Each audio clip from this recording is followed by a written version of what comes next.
video. Why can't I get that? No, I'm gonna redo that. Hey everyone, Krissy here with 2 sheep, 1 wheat, and today's video I have a playthrough, I have an overview and review video for you if you stick around to the end. And today I have it on After the Empire.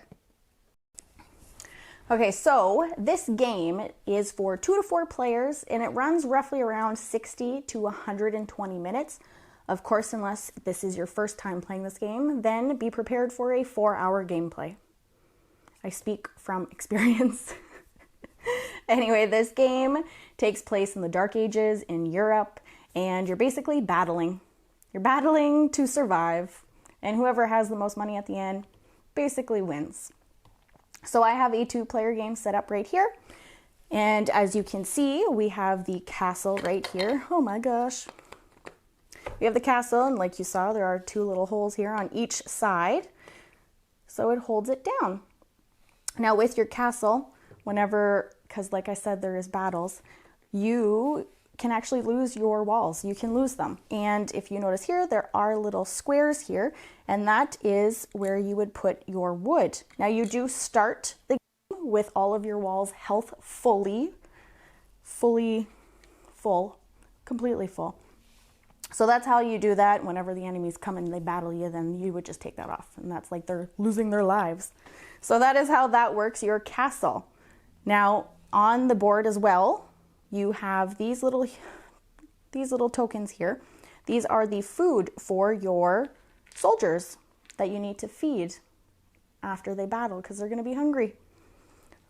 You are able to flip these over, and that just depends on how much food that they're going to produce. They're either going to produce 1 or 2, which are these food tokens right here. Then you also have your workers right here. You also have a spot on this side for all of your cards. Everybody gets these. These are starter cards, and you can tell which ones they are because they have these gems here at the back. The first person is chosen based off of the initiative. Whoever has the least amount of initiatives go first. And then that means that they are on the lower end of the track versus second player, because once you get up here, ooh, that's when things get spicy. That's what that means. These swords and this right here, the money that's on fire, that is what that means. It means it's going to get difficult. So those are there, and you will be able to purchase more cards later on. So it's kind of like you need a little bit more room. And also, this is a spot for all of your resources, and this is a spot for your food. And then once you go into battle, your soldiers will get injured. So you would need to place them right here. Also on the board, with your workers, you can place them on your board. You do have a couple of options here. You have a granary, which that is where you will be able to flip these tokens here. And you'll also be able to gain a shield, which is over here. These shields that will protect your fields from any invaders because they will set them on fire. So that is granary. Stockpile will allow you to build up your castle if it gets destroyed, or it will allow you to upgrade it like this castle with the turrets and the stone walls, stone turrets, and they, as you can see, hold different and more stone. The wall's life, like I said before. Now each player also gets one of these tokens right here. Now these ones, I'll go over that later, but these are special tokens that get used during the battle phase. And every player is awarded a personal objective. You are able to collect more of those throughout your game as well, which you could do so by placing your worker over here for scout. Now as you see, you can only place 1 worker, but you could place a second worker if you were playing with 4 players. So what that would do is you could pick 2 and choose 1.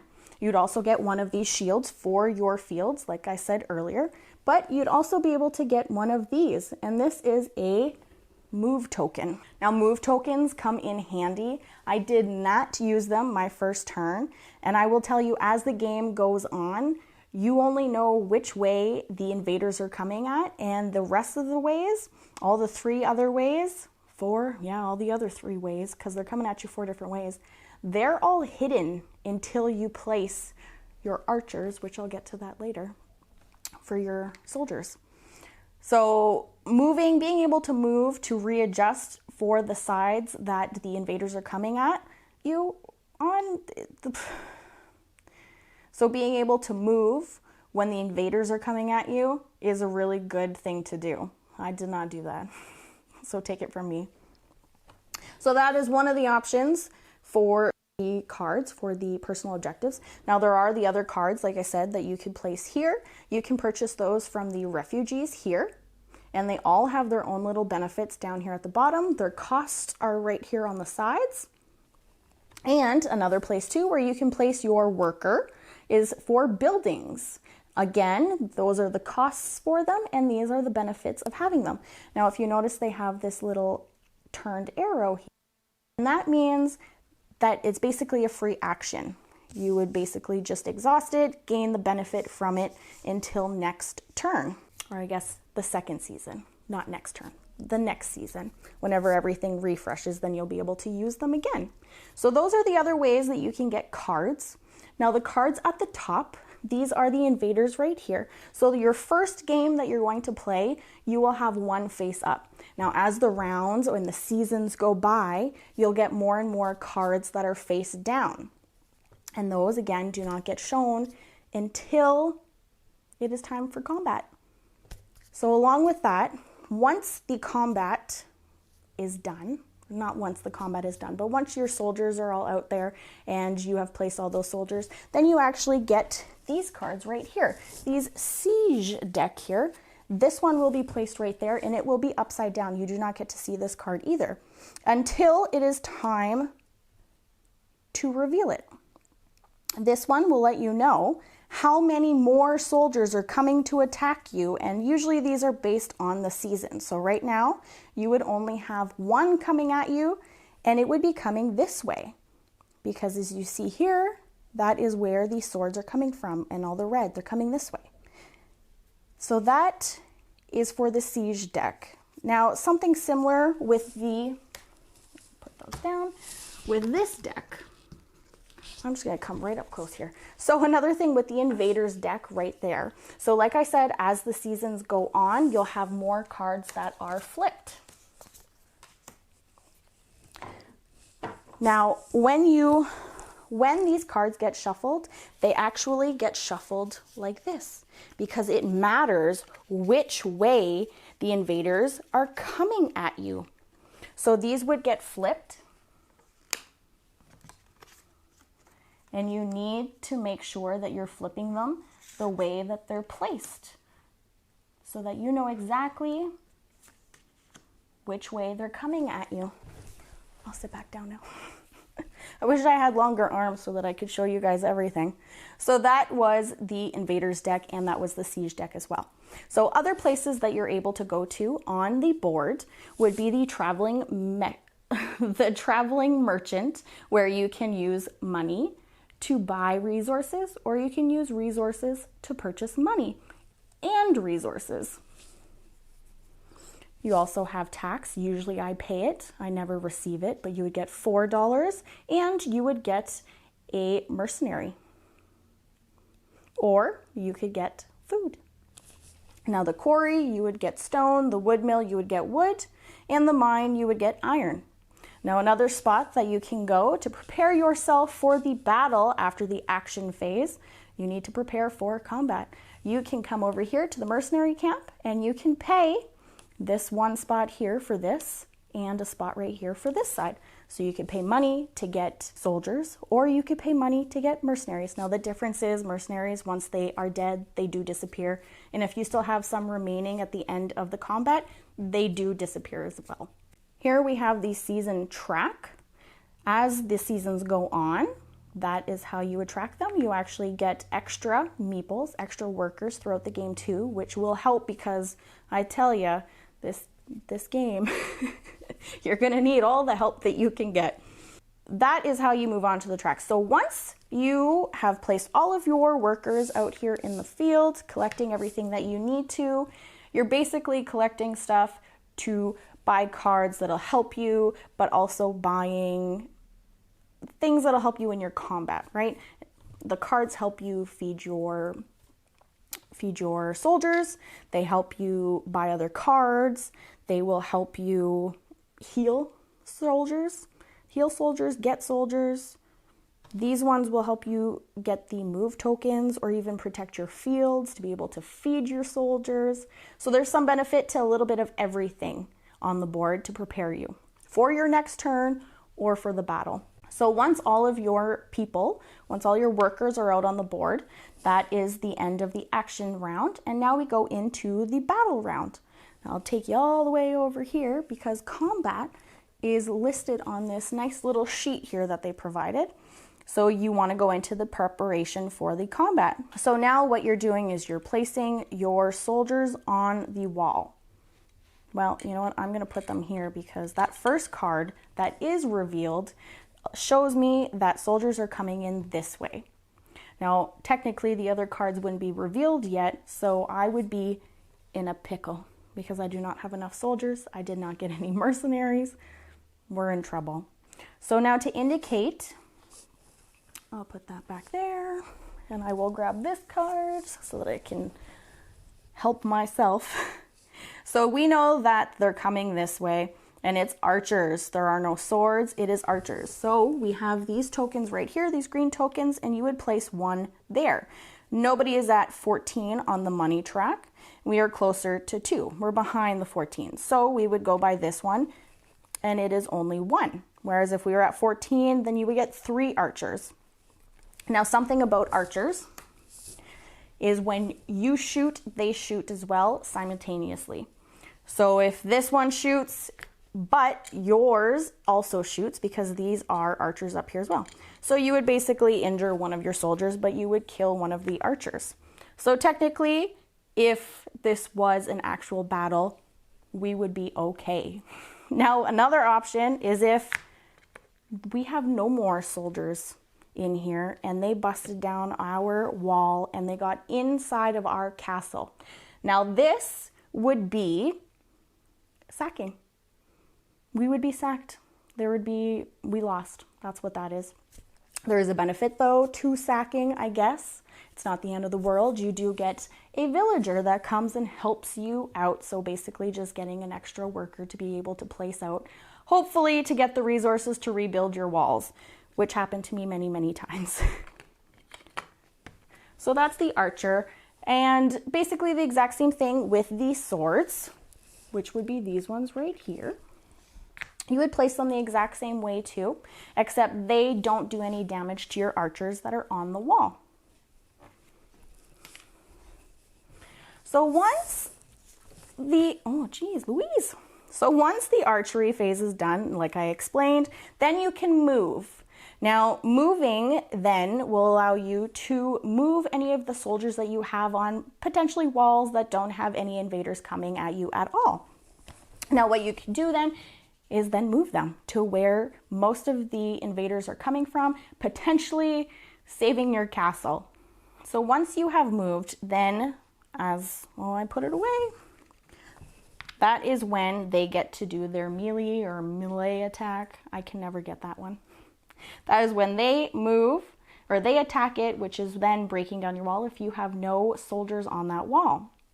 Now, once they are done shooting and attacking, which is just 1 damage, then you get to check for sacking to see if they actually moved into your castle. And if they did, then you can actually injure some of your refugees and you can damage some of your buildings. Now, what you would do is you would place a fire over your building and you would put a sword over your refugee.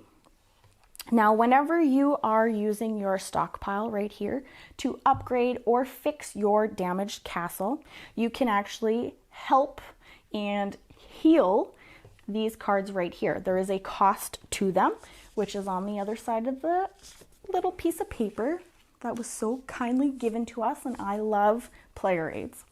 So these are the costs right here to remove these from your refugees and your buildings.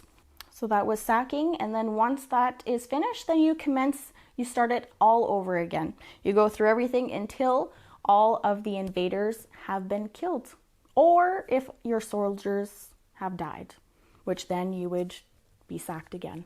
It's a vicious cycle. So that would be the combat phase, and that would end the combat phase by awarding the flag to whoever won. Now, as long as you weren't sacked, then you do qualify to win. So in this case, let's just say that both of the castles were intact, the soldiers won, and the invaders lost. You would award these flags right here. So depending on which season you are in, you would award these flags right here to the person who has the most money. They would get this, and that is counting towards the end of for your victory points. Now that was awarding the flags. Now we go into the income and the turn order. So you are counting income, which is 1 point per wall or turret that you have on your castle. This player, the first player, would gain 4, and the second player would gain 1, 2, 3, 4, 5, 6, 7 points for having 3 turrets and 4 walls. Do this on camera. 1, 2, 3, 4, 5, 6, 7. So that is how you would do it. Now red is still in last place, which would be first place. Has the lowest amount of income, so they would be first place. Then you go on to harvest your fields, and you go on to feed your soldiers. Now, if you do not have any fields because you didn't get any of these shields here to protect them, then they would be on fire. You would have these tokens placed on them, and they would be on fire, and they do not make any resources, any food for your soldiers. You are able to pay $1 for your soldiers to feed them. So if you didn't have that, let's just say this is how it was. This would be 1, 2, and 3 because that one's protected. So you wouldn't get this one because the field is on fire. So you would have 4, but we do have 4, so you would basically just put those away because that is feeding these 2 soldiers right here. And then the whole board gets refreshed. You reclaim all of your workers, and you start all over again. You move the track down, and that's basically it. That is how you play. Now, are you ready to hear what I think about it? I'll tell you my favorite part of this game. It was building these castles, and you want to know why? Because I did it a lot. I was playing catch up this whole game because I did not stock up on soldiers. I was mostly getting mercenaries as a very last action just to be able to get through the next battle. I did get sacked 2 times, so that hurt me a little bit. This, like I said at the beginning, was a very long game. It took us 4 hours from 7 p.m. until 12 a.m. I'm pretty sure it was a quarter after 12 when we finished the game. We did have a lot of fun, but we did feel like we were one step behind the whole time. And I guess that's not what you're trying to do. You're not trying to battle the invaders and try to win all the time. You're basically just trying to have the most money so that you win the end of the game after the 7 seasons are done. Now, my husband, whenever he was playing, he would leave his fields on fire and he couldn't feed his army, which he had a whole bunch of. I don't even know how he was building his castle and getting soldiers. But he ran out of food to feed his soldiers. So he did that twice where he had to pay money every single time. 2 times he had to do that. So both of us were really playing catch up in the game, but that didn't really affect anything. It was still a fun game, and it made me feel a certain way. And you know, whenever you feel when you're playing a game, you're either anxious or you're kind of upset about it. To me, that makes it a good game. You know that the game is doing something and that's what they want, right? Now, to me, something else in the game that I didn't really like was how the other than the first invader card is flipped up, the other three towards the end of the game, usually you have the three, right? But as you go on, more and more cards get flipped upside down and you're not able to see them. To me, that was really difficult because I like to know what I have to do, and they were flipped upside down. So like I was saying, those move tokens, these ones right here, would really come into handy because once you put your players out, you get to flip those cards and then you can use those tokens to move around and readjust, which I think I got one card or one token and I don't even think I used it, which I should have. I really should have. My husband did and he seemed fine. Maybe that's why he was doing pretty okay in the battles. So overall, I would say that the game, I really wouldn't say that it was based off of luck, really. Honestly, maybe just the cards that are flipped, but then again, with those move tokens, you can fix that. I would definitely say that the skill of this game, you're trying to fix yourself and prepare yourself for the next round and for battle and everything like that. Trying to leave yourself with enough food to feed your military. You're trying to get enough resources to potentially build up your castle again if it does get damaged whenever the invaders come in. You're trying to have the most money while not having a lot of money because it does get more difficult, and then you have more invaders coming and more. It all tiles up together, right? Once you start getting up there, the further on you are in the game. I think that must be why they give you the 2 extra workers there. But overall, the game is very beautiful to look at. It is definitely into the theme of that Dark Ages in Europe, very medieval theme, and the cards are very beautiful too. As you can see, the refugees and the buildings right here, they all have this like stained glass look to them. They all do. And this one, see how this one, oh, it's a different color too. I thought the only thing that was different was these little gems here. So that's how you know that those are the starter cards. And again, even these cards, this is my favorite one. Even the artwork on the cards are really, really nice, and they're well done too. They're not very, they're very soft line artwork, and it looks well. It looks really, really nice. And same with the building cards. It's the exact same thing, and it kind of looks like they're in a castle. And this one is kind of like they're in I don't know, almost like a building too, but a wood building. This one is stone. Oh, I get it. Wood and stone. Oh, that's nifty. That is nifty. These cards usually cost more money. Well, not money, but usually they cost more resources. But they are all the same artwork. Whoa, what's going on there? And they're all different benefits too. There's even a card in here that will allow you to kill some of the invaders if you are going to get sacked. But yeah, the artwork on these matches really the artwork on the board too. Oh, flip those over, don't want you to see them all. And another thing that I would say too is that the boards are the exact same on the front as they are in the back. I think I would have liked to have seen, especially for your first turn, maybe even your second turn or your second play, maybe to have it a little different. Because like I said, they're both the same on the front and the back. Maybe have it a little bit easier, or maybe have it like an extra place to play something, or maybe start off with 2 here, or just something different, maybe to make it a little bit easier so that the game doesn't take as long your first game or even your second game. So there's not too much that I would say that I didn't like about the game. I was gonna say didn't dislike. There's not very much that I didn't like about the game. I think my issues are not that big of a deal. It would have been nice, but it's fine that they didn't add it. So yes, I would suggest this game if you know somebody who has it, or if you purchased it and have it and you've played it, let me know in the comments down below what you think about it. If you enjoyed this video and you would like to see more videos like that, hit that like and subscribe button down below so that you don't miss another video like this. I hope you guys enjoyed this video, and I will catch you next time. Wait, what? What is happening? What is happening? I don't understand this.